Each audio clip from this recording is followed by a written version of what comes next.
3, 2. Hello, everyone. So excited to have you join us today.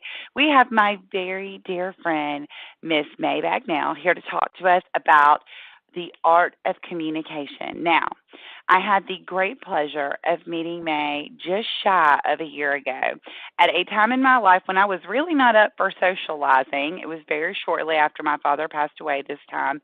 And Dr. Jay Greenstein, Dr. Baron, or not Dr., but Baron Hogue, as you know, frequent speakers on the webinar series, and very close friends, talked me into meeting them for a drink just before dinner. They agreed not to drag me to dinner, which they tricked me into because they thought that that was what was best for me. And as a result, they were right because I had the great pleasure of meeting May and her wonderful husband, Dr. Michael Bagnell. There are so many wonderful things that I could tell you about this woman. I was just telling her on the phone, I was like, I have never spent so much time really fretting over, like, what was I going to say when I introduced her, because she is one of the most hands down, amazing people that I have ever met. Truly passionate about this profession, truly passionate about teaching and everything that she's involved in. Really an inspiring person. You get nothing but love, and it's just very uplifting to talk to her, to be around her, to sit in her class, to have the benefit of her wisdom and education when you have her even on a webinar. I saw her at many classes in Florida earlier this year, and then connected with her once again in August when I begged her, pleaded with her to be a part of this webinar series, and am so grateful that she said yes. So I'm going to quit gushing about May because did I mention she's totally amazing? And I'm going to let her show you just how amazing she is. May, thank you for being here today. Wow, I love that, Christy. You are my newly appointed cheerleader. I love it. Thank you so much for that beautiful introduction. So welcome, everybody. Thank you so much for being here. Christy was so kind to introduce me and to invite me to be part of this format and platform with all of you. I can't tell you how excited I am and what an honor and privilege it is to be here. So let's get started. Let me see on our slides here what we've got. So the first thing that I want to just start off is just to say welcome to all of you and to ask a question. Who are we? And the reason why I like to start with this before is who am I? Is because I understand that we collectively are here for an amazing purpose. We're here for many purposes, I'm sure, but collectively we're here together tied into this beautiful profession called chiropractic in a way in which that we can support our patients' well-being, excuse me, and getting them back to the things that they want to do most in life. And I was saying to Christy on the phone just before we got on that, you know, at the end of the day, being able to do what we do is ultimately to get people back to their greatest purpose. And if our greatest purpose in chiropractic is to get others back to theirs, then that is a huge win and it's a huge success. So let's get started and let's just set an intention for our time together. You see, one of the things that I believe in is that we are all leaders. Regardless of what role we play in the chiropractic practice, leadership is important. And to see that everyone here is a leader and the CEO of their business within the business is what I want to highlight today. You see, my background, well, you'll learn a little bit about that, but I have been in chiropractic for almost 30 years, but I also happen to own my own company where I work with entrepreneurs and I do a lot of personal development, professional development, and photography. So a little bit more about that. But I believe that no matter who I get to work with or who I get to teach, I believe that this is true. If I can help to cultivate the leader within you and help you to see that you are the CEO of the business within your business, then no matter where you go, whatever roles you play in chiropractic and in other things that you might find yourself able to do, that you will elevate yourself to that point of leadership. You will be one of the most influential people that that company could have. So let's continue. P.T. Barnum. I know I can't see you guys raising your hands, but did anyone see The Greatest Showman? Oh my gosh, The Greatest Showman. If you haven't seen it yet, I give it to you as an assignment to go watch it, not only be entertained, but also to see and witness a man in history who took it upon himself to make sure that he made others happy. Yes, he made a great business around it, but I love this quote from him: "The noblest art is that of making others happy." And I don't know about you, but I know that's true, that what we get to do in the chiropractic office and the chiropractic practice with our patients is to restore people back to wellness, but also restoring them to what makes them happy. So true leaders learn how to lead even when they are not, quote unquote, in charge. Now, how many of you can get that? Some of us are in positions of leadership already, either by title or position. And then some of us might be in positions of or playing other roles in the practice that don't necessarily have an in-charge title. But I'm here to tell you that no matter what role you play in the chiropractic practice, you actually are in charge. You are in charge of yourself. You are in charge of your attitude. You are in charge of your disposition. You are in charge of the skill set and the talent and the gifts that you bring to that role. So let me just remind you and elevate you right now and upgrade you from the position that you have that I know is already beautiful, but to upgrade that position to that of being a true leader. So let's continue. P.T. Barnum again: "No one ever made a difference by being like everyone else." And in a society, especially social media, where everyone's trying to be like someone else, let's have this space be the space where we can encourage one another to be uniquely who we've been fashioned to be. Okay? Hopefully we can all come in agreement with that. Yes, we can see the attributes in another person and appreciate them. And most likely, if you appreciate something in somebody else, it's because it's already inside of you. Perhaps you just need to cultivate it more. So The Greatest Showman, once again, I love that movie. All right, so who am I? This is me. I am a daughter. I am a sister. I am a mother. And I'm also a Mimi. I have 2 granddaughters, Stevie Rose and Mia Jade, which makes me so incredibly happy. I can't even tell you how delighted I am to be a Mimi. I am a friend. I am a teammate. This was a photo of some of our team members in our practice years ago. I contribute as an author and a speaker. I've had the privilege of being able to co-write a book with Brian Tracy, which has been really phenomenal. And I get to speak, which is really great. I am blessed to be a wife. That's my wonderful husband, chiropractor, Dr. Michael Bagnell. He is a chiropractic neurologist, and I get to serve as the center director. And as my nephews say, I get to be the boss. So because I work with female patients specifically, we have male patients too, but I think historically, and I think statistically, that's the word I'm looking for, most of our practices are going to be filled up predominantly with female patients. Yes, we have our male patients too, but I think the driving force for the patients coming into the chiropractic practice, at least in our case, has been the female patient, whether it's the wife bringing in her husband, whether it's the mom bringing in her children. We have predominantly built a practice around female patients, and most of them are working women as well as mothers. They could be entrepreneurs, wives, and or partners, and they're community leaders and family influencers. So the reason why I want to highlight your female patients in this particular way of communicating is because they are the driving force. If you look at statistically what's happening in our country and who is behind the buying dollars of healthcare, you will find that predominantly it is the female patient.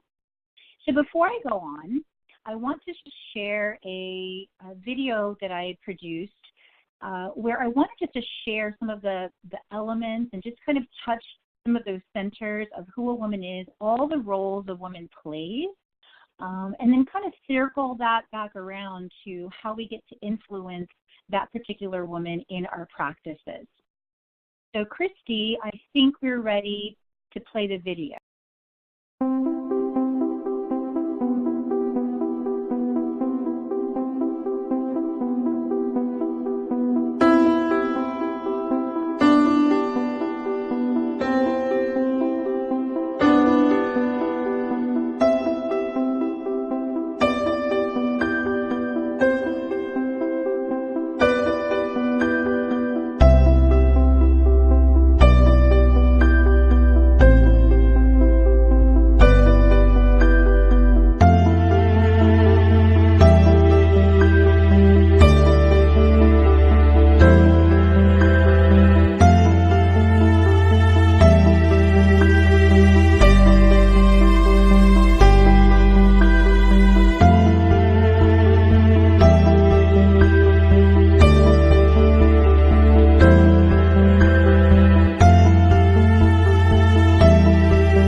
Thank you, Christy. Let's see if I can get back to our slides. Okay.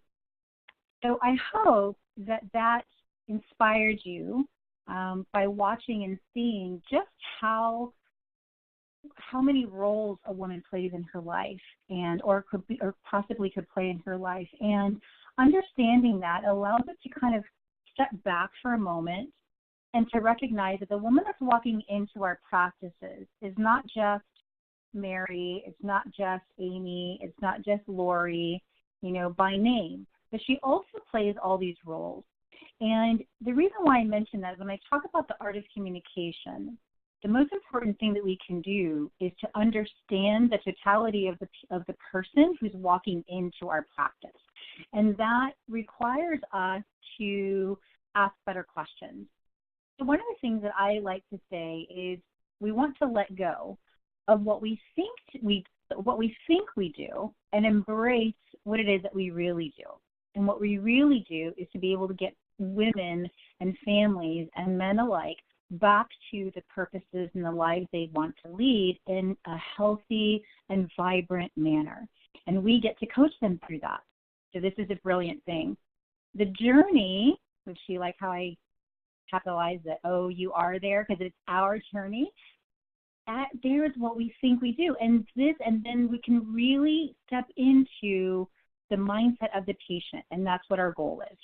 So, as you know, part of what I do is I work in personal branding. And to me, personal branding is beyond colors of a logo or the logo itself or even any kind of moniker. The personal brand, to me, is how we carry ourselves. It's who we say we are. It's the message that we bring forth. And the personal brand of a CA, I would dare to say, is your superpower. And I love superheroes. I don't know about you, but these are my top two favorites, Wonder Woman and, of course, the ultra-handsome Captain America. Who doesn't love him? But when we think about superheroes and why we love them, why do we love them? Because they stand for something. Number one, they stand for something. Number 2, they're out to protect what they believe to be true. And number 3, they're going to help to fight forces that are going to stand in the way of that truth. And as a superhero or having your superpower in the chiropractic practice, you bring your own element of truth. You bring your own element of how you guide that patient, how you protect them from incorrect information and guide them to what's best for them in their overall healing. So let's talk about this for a moment. Chiropractic assistants as a whole will play various roles. Now, when I'm doing this in a live workshop, I always ask for everyone to kind of raise their hand. Who here is a chiropractic assistant and what role do you play?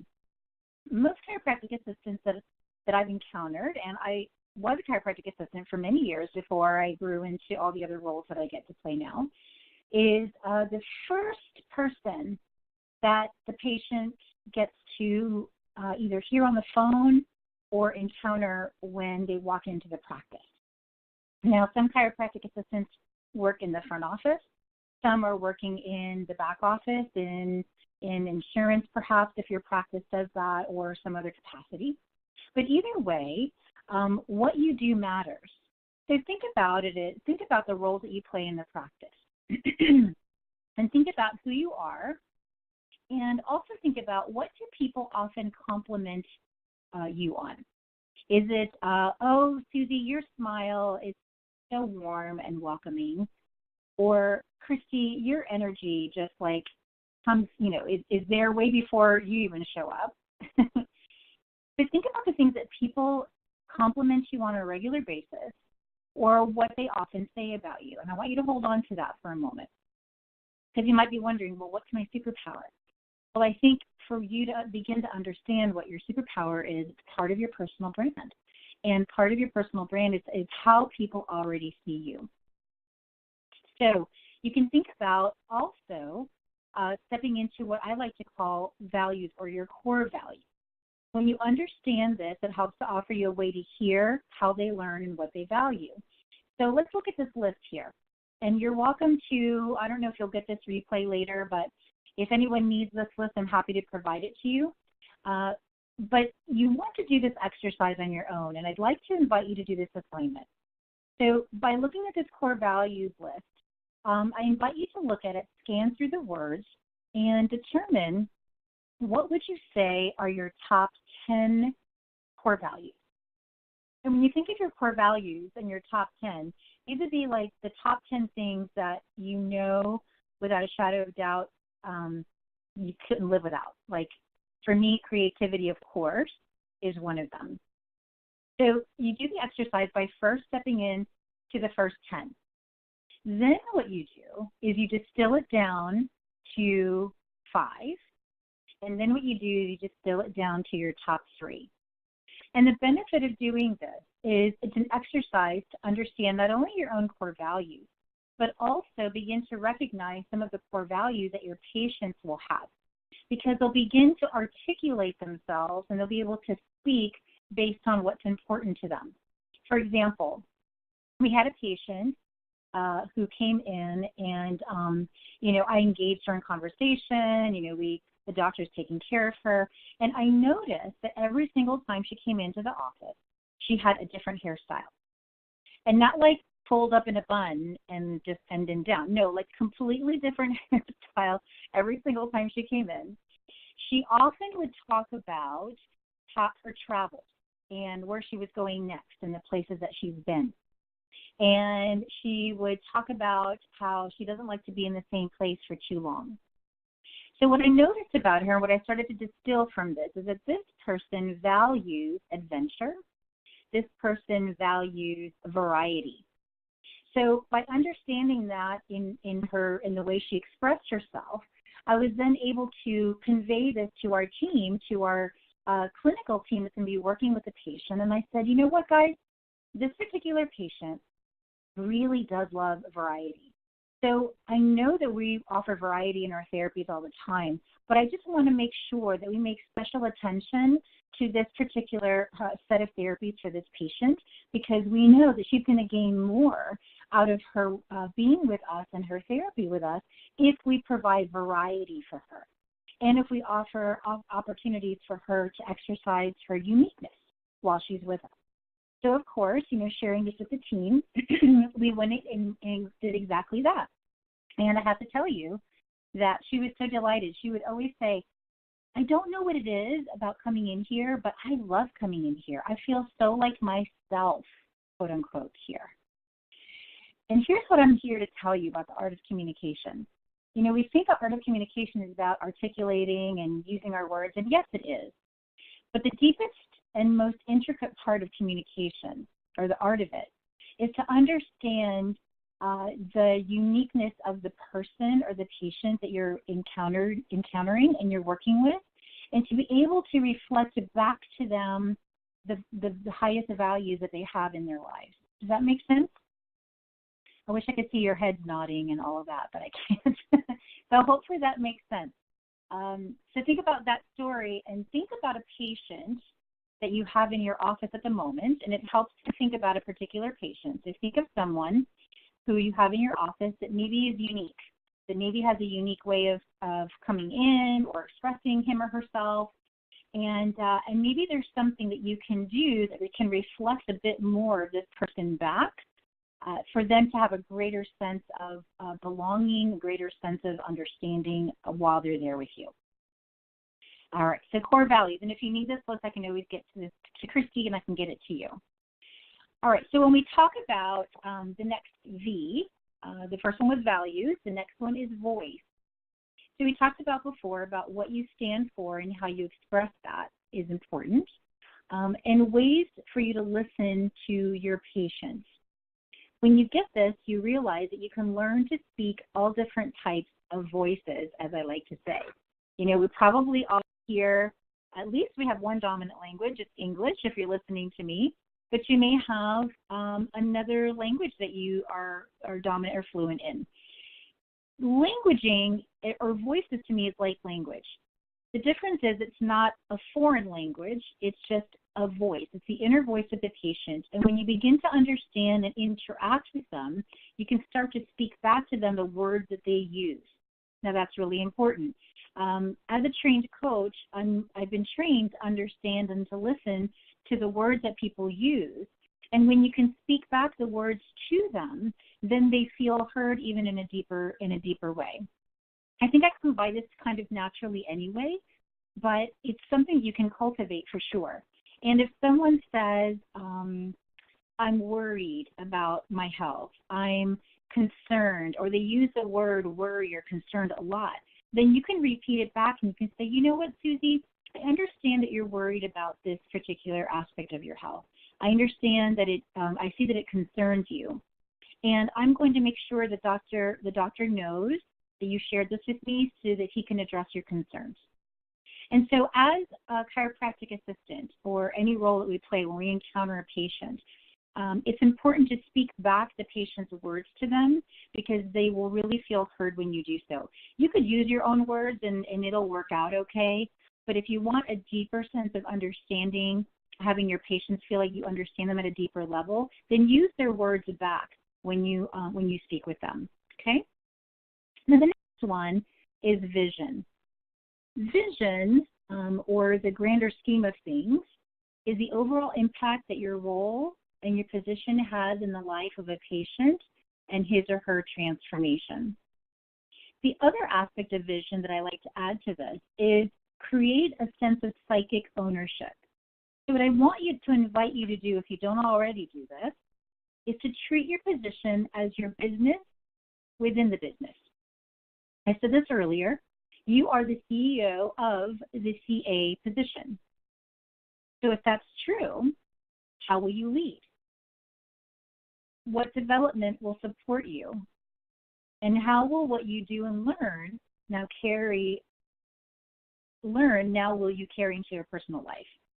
So I believe that being professionals is first and foremost about the personal development that we cultivate in ourselves, that we then bring forth into our professional environment. Would you agree? So if you now take this new position, this elevated position as the CEO of the CA position, think about if you're the CEO of that role, what things do you need to do your job better? What things do you want to add to develop yourself better? What things do you need to be perhaps removed? That's a valid question also. What needs to be removed in order for you to activate your position in a stronger, more enlightened and vibrant way? And these are things that you can have conversations with your doctor, with your center director. I know that our team, we have team meetings and team development time, and I lead that along with my husband.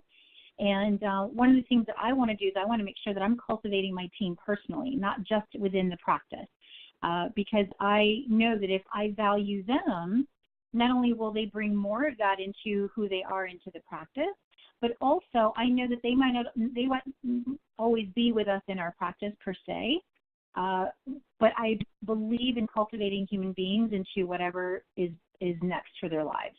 So we have long-standing relationships over many, many, many years. My husband's been in practice 30 years with CAs and others who have played various roles in our practice, that we still have great and long-standing relationships with them all of these years, because we believe that the development of who they are is important to us, as well as how they contribute into the practice. All right, so let's step into a little bit of human needs psychology. So some of you may be familiar with the gentleman I'm going to introduce in a moment, but I want to introduce this quote first. The biggest communication problem is not that we do not listen to understand, is we listen to reply. So we're not really listening to understand the person. We're just waiting to reply and answer them. So with that being said, we can take on a different mindset into how we communicate and how we elevate our communication skills in the chiropractic practice and in our personal lives. All right, so this man, I don't think needs any introduction, but if you don't know who he is, Tony Robbins, he's been one of my teachers and trainers, and he teaches on what he calls the 6 human needs and why we do what we do. So if you don't know Tony, Tony's been around for quite a few decades as a personal development person. He's worked with presidents, with CEOs of companies, and everyday people like you and I, because his overall goal is to make sure that people understand why they do what they do so they can have access to better choices. And I'm all about better choices. I'm all about having choices, not feeling like I'm stuck in the way that I am, right? So many people say, well, this is just the way that I am. Well, it is, until you choose to be a different way.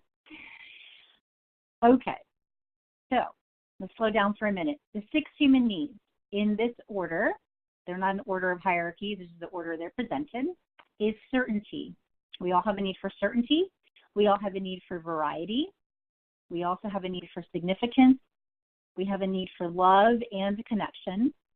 We also have a need for growth, as well as a need for contribution. So when we think about the 6 human needs, you can look at them from your vantage point, but I also will invite you to look at them from the vantage point of your patient. So let's look at them for a moment. Understanding how you prioritize your human needs will bring you clarity on how you see the world. Let me say that one more time. Understanding how you prioritize your human needs will bring you clarity on how you see the world. Understanding the human needs of your patient will bring you clarity on how he or she sees you. Now, let's continue. So there is an assessment that you can find online. I can also provide it to Christy, and I can get you the link. But the human needs assessment is something that you can do on your own, and I would invite every single one of you to do this, because it'll be very eye-opening and will help you in greater awareness as to who you are, how you see the world, and you'll probably have great epiphanies like, oh, no wonder I've done that. No wonder I think this way. but it'll also enhance your ability to see other human beings and their behaviors as well. Because ultimately, we are what we repeatedly do. Oh, well, good. I forgot. I didn't think I had the link there. So here's the link. You can write it down. I'll leave it up for a second. But if Christy later, if there's a way for us to give them a hyperlink to this, that might just be easier for everyone to jump on there. But the 6 human needs test is something you can do right online, and it'll help you organize the understanding of the 6 needs that I just mentioned, but you'll be able to find out what your top 2 needs are. And in doing so, you'll start to understand your patients a lot better. But let me distill them for you. So here's the first one, the need for certainty. We all have a need for safety, stability, comfort, order, predictability, control, and consistency. Some of us have a greater need for that than others, me included. And Tony says that our ability to have greater happiness in this life is how much uncertainty we are willing to live with. So that's something to think about. But we all need certainty for sure. We all need variety. The need for variety, surprise, challenges, excitement, difference, adventure, change, and novelty. Now, of that, the patient that I referred to earlier, do you think she was a certainty person or do you think she was a variety person? Absolutely, 100% she was a variety person. Although I'm sure she needs certainty in certain areas of her life, what she valued most was variety. And I was able to pick up on that, and we were able to tailor her therapy and her time with us in connection with their top human need.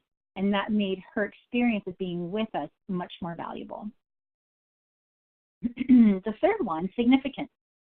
The need to have meaning, to feel special, to have pride in something, to be needed, wanted, a sense of importance, and also worthy of love. Of course, we all have a need for significance, a sense of self, a sense that we're important. The next one is love and connection.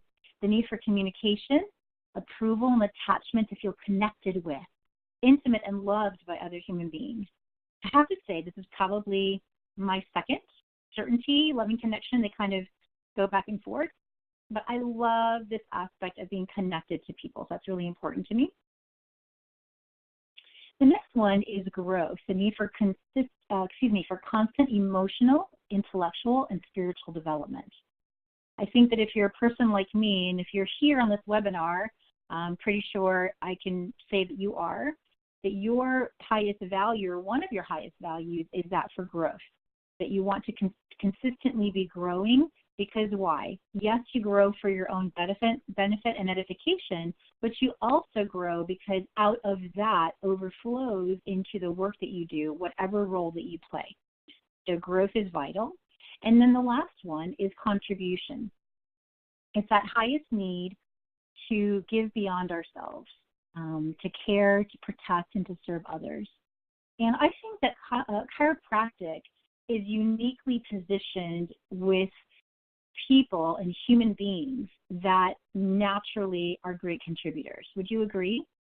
I see that. I get to work with a lot of different chiropractic practices and developing their teams and speaking and so forth. And I find that by far, the people, the men and women that are part of chiropractic, the doctors, the staff members, and so forth, are people who really value contributing to the health and well-being of other people, but like it's your passion, not like it's your job.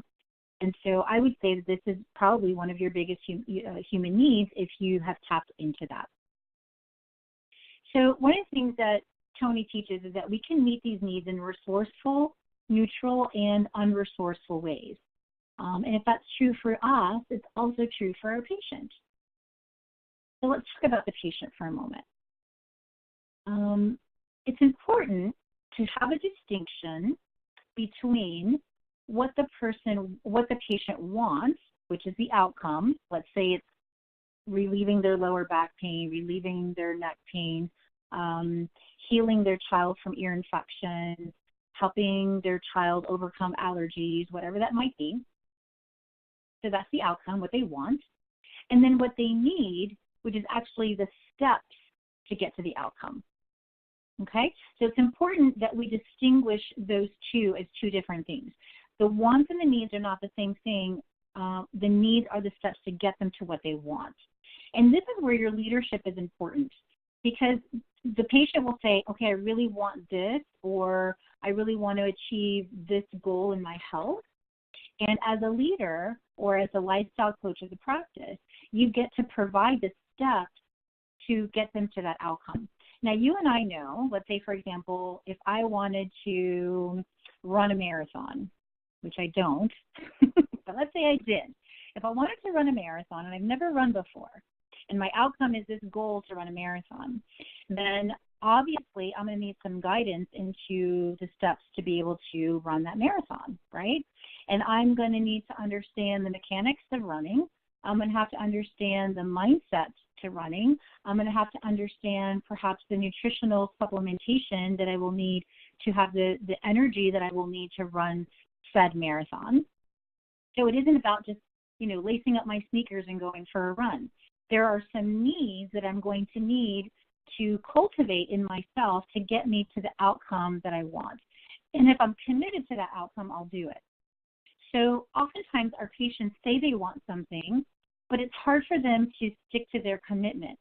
So you can learn to speak and lead them to their wants, but enroll them in the process so that they keep engaged during the process.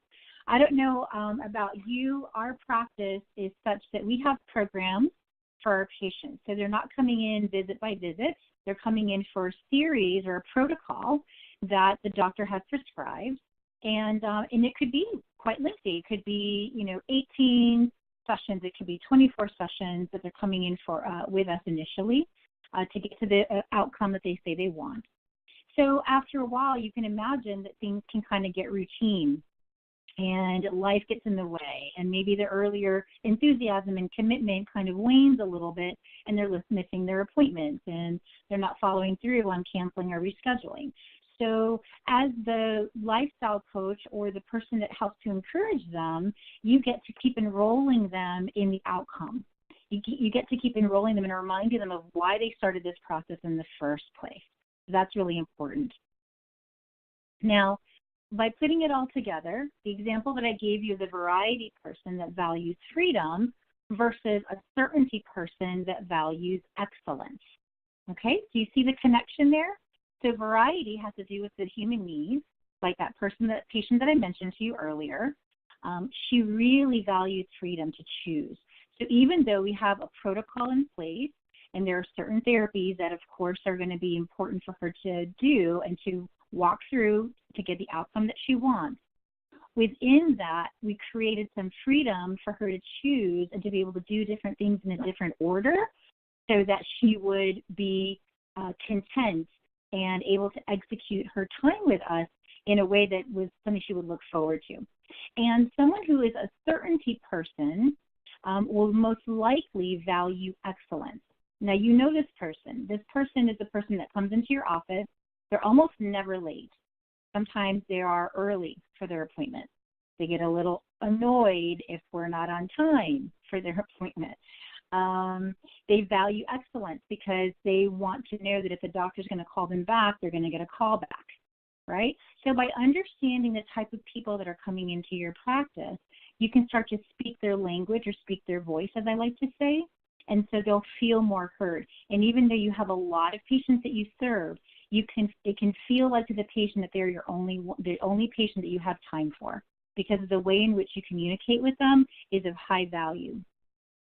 So one of the things that I like to say is raise your standard of communication, because it matters. It matters to your practice, it matters to your patients, but it also matters to how you deliver your personal brand inside of the chiropractic practice. So let's talk a little bit about bringing transformation into what you do. So the language of transformation, as I like to say, are things like this, and you may already be saying these things. Hi, Annie, it's so great to see you, even though you've seen her like maybe 20 times this month. Hi, Annie. It's so great to see you. I'm so glad you're here. I'm so grateful you're here. What progress have you noticed? Now, this question is really important. You know, you may have already been taught by some other leaders that it's probably best not to ask your patient how they're feeling, because you and I know that symptoms are just symptoms. They're symptoms of what's happening in the person's body. But if you begin to ask progressing questions like, what progress have you noticed? This begins to shift the perspective on the patient to start to be greater observers of how they're performing, how they're progressing during the time of care with you. Because if they're concentrating only on how they're feeling, sometimes, that could be a good thing. They could be feeling well, but let's say they're not feeling well right away, and let's say their outcome is going to take a little longer than somebody else's. By walking them through questions like, what progress have you noticed? It invites them to start to think about the progress that they've noticed. Well, I am walking a little bit better. I did actually sleep an extra hour last night. Could it be that I could have more energy while I'm getting chiropractic adjustments? Absolutely. So you can start to connect the dots for them that even though they might be coming in for a particular outcome, let's say get out of low back pain, they may also notice the ripple effect of what chiropractic does in the body. It actually unleashes this beautiful healing capacity for their body that they may have other symptoms that start to shift in them and progress that they didn't even tie into coming in and getting chiropractic adjustments. So see how you're able to educate the patient just by asking this one question. So it really is something that you can use with all of your patients. And you can ask, how can I be of service? And once you understand their human needs better, you'll be able to speak to them in a way that they'll feel more greatly understood. Now, another title that I like to bestow on chiropractic assistants is the concierge of wellness. So you can take on CEO of your CA position. You can also take on concierge of wellness, which I happen to like. Concierge of wellness raises the standard of care to that of a 5-star experience. Now, how many of you have been to a 5-star hotel, a 5-star restaurant? I don't know if L'Occitane is a 5-star skincare line, but in my view, they are. They're a beautiful French line of skincare and all sorts of yummy things. And if you haven't stepped into one of these stores and you have one in your town, assignment number 2 after you go download or stream The Greatest Showman is to go find a L'Occitane in your town. They do relationship right. They do the customer experience in a beautiful way. And what I also love is that they envelop you in all of your senses. So you walk in and the place is light and bright yet warm. The staff members are welcoming. You feel like you're part of their experience.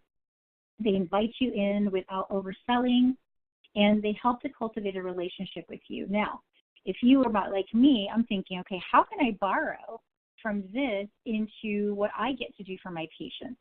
Because honestly, if I love this and I value this, then certainly my patients are going to value me being able to do my very best to cultivate an experience in this manner.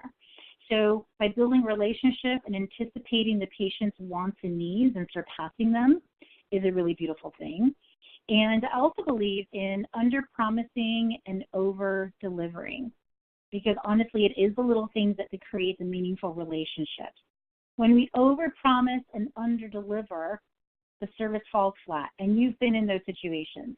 You've been in those situations as a consumer, I'm sure, where someone promised you something and then they greatly or grossly under-delivered. So I would invite you to think about how you can change that how you can bring more of that into the practice. And by creating the space, how does your physical space feel? What emotional space are you creating? We look at physical spaces so much, but we always forget to think about what's the emotional space you're creating. That's just as valuable, if not more. And do you allow the patient to settle in and take a breath, or do you just take them right back into the chiropractic adjustment room? I think there's value when a patient, even if they're on time and you're on time, to let them sign in, greet them, have a couple-minute conversation, have them sit down, settle in for a moment, and then bring them in. There's something about ushering them in that helps to feel, kind of settle them down from the stress and the busyness of their life, that helps to bring them beautifully into your practice rather than like rushing them into the chiropractic adjustment room. So that's one of the things that we do. We value that as far as our brand. And then think about what else your space could offer. Do you have a tea bar? Do you have a fruit and nut or bar or something, snacks that someone can enjoy? So think about things that you could bring to this process or this experience that will help your patient want to be there, like they're still looking forward to being there with you. So I want to remind you that you are in the unique position to positively influence the influencer, and the influencer in this case is the women that you get to serve in your practice. I'm going to skip this next one, Christy, because it's a little bit fast, the edit on that. Let me see if I can go to the next slide. All right. So as CAs, you have the most influential position in the greatest transformational health show on earth. And you'll understand when I say that once you see The Greatest Showman. It is all about creating an experience for the patient. And you get to, not you have to, you get to learn and pass on what you've learned to up-and-coming CA leaders to pass on the baton when needed. Oftentimes we upgrade and go into other forms of positions and roles in our practice. So every single time, wherever you are, you get to be someone that passes the baton to the next person that's coming up behind you. And that's a really valuable position to be in. So we're pretty much complete here. And I just want to let you know that if you are interested and if this resonates with you at all, I'd love to connect with you. I know you're coming in here from all different parts of the country, so I would love to know who attended this webinar. Love for you to connect with me on Facebook or on my Instagram. Of course, my website is there. And I'm super excited. I've created courses and workshops for personal development over the years, but I'm creating a workshop that, an online course that's coming up in December. I call it the CAI. If you ever want to join the CIA, that's pretty cool, but you can join the CAI, which is a CA influencer. And it's going to be an online group course designed to expand you personally as well as professionally to be the influence that you desire to be. So I'm putting the finishing touches on all of that, so I don't have that hyperlink to give you at the moment. But if this at all intrigues you and you'd like to get more information, feel free to email me at May, and I didn't put that here, but may@maybagnell.com, which is just my website. So may@maybagnell.com. Email me, or you can direct message me on Facebook if you find me there and say, hey, I was on the webinar. I'd love to learn more about your course, and I would be super happy to provide you some information. So I am pretty much complete, and I just want to say one more thing, besides the fact that I'm super grateful to be here, is that when we exchange our expectation for appreciation, we get to watch the level of the communication elevate. So remember, exchange your expectation for appreciation in all of your relationships, and I promise you, you will see a transformation. Thank you so much, May, and what an incredible feedback we're getting from everyone. If you have a question for her, please go ahead and submit that now, but we are getting lots of thank yous, great information. Did I not tell y'all that she is absolutely spectacular? If you have the opportunity to hear her speak live and in person at one of your state association events, a national event across the country, I encourage you to register early, show up early, be in the front row. It is life-changing. This has been an incredible webinar, but I can tell you again, just to be in the same space with her live and in person is unbelievable. She is a phenomenal speaker and an amazing person. May, thank you so much for being here. Thank you, Christy. I appreciate you. We are very excited and hope to have her back in 2019. Just a reminder that this is the last webinar for this month. We will start back fresh after the Thanksgiving holidays, December the 4th, with Miss Holly Jensen on the 4 things that CAs can do to put more fun back in their workday. So I don't see any more questions. So that means everybody gets 10 minutes to take a deep breath before getting back to your patients and doing what you do best. So I want to say a big thank you to all of you out there who are regularly participating in our webinar series, took time today to be a part of our webinar series. And again, to May, who took time out of her busy schedule to be here today, and just say how very grateful I am for all of you. And I look forward to seeing y'all after the Thanksgiving. I hope you all have a wonderful holiday, and we'll be in touch soon. Bye-bye, everyone. Bye-bye.